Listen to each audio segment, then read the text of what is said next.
Hi folks, it's Earl from the Binocular and Telescope Shop, and these are some of the highlights in this week's BINTEL newsletter. First of all, we have the Stellarmate Pro Astro computers arriving. These control and guide your telescope mounts, control your camera, and a whole range of other accessories. Basically everything you need to run a full observatory at home or at your own observatory. Highly recommended by BINTEL, support a wide range of manufacturers. The Dwarf 2 smart telescopes, the deluxe edition, are also back in stock. Hopefully this will now be a permanent state of affairs. As the product has matured, so has the supply of these products, and this should be fine going forward.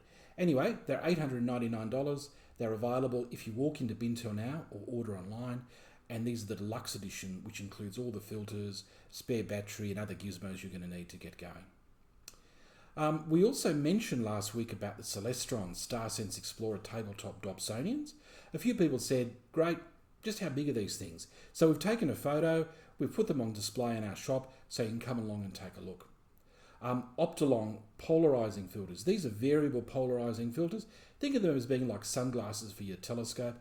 They help control just how much light gets in. Very handy if you're going to be observing the moon or bright objects like Venus.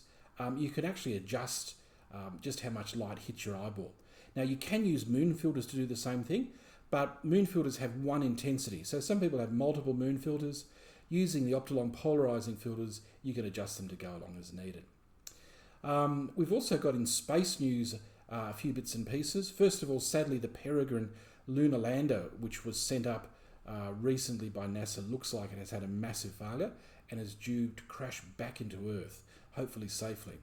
This has been a bit of disappointment for what's the first commercial launch of this sort of vehicle by NASA. Obviously, it's going to improve as we go along. There's the hopeful landing of the Japanese Slim lander. Now, this will be happening after I record this video, so we'll be reporting it in the newsletter. There's also been some great discoveries that are likely to come from the opening of the final sample container of the OSIRIS-REx mission, which brought back pristine solar system material from the asteroid Bennu. Now, if you've ever had a jar with a lid stuck on, I'm sure you know the feeling. NASA couldn't go in just with any tools because this material, as I said, it's pristine, it's precious, they didn't want to contaminate it. So they've taken a few months to get the lid off. We'll be covering that in the newsletter. Now, also just a couple of quick points. If you'd like to get the BINTEL newsletter, it goes to tens of thousands of people every week. The details on how to subscribe are down below just there.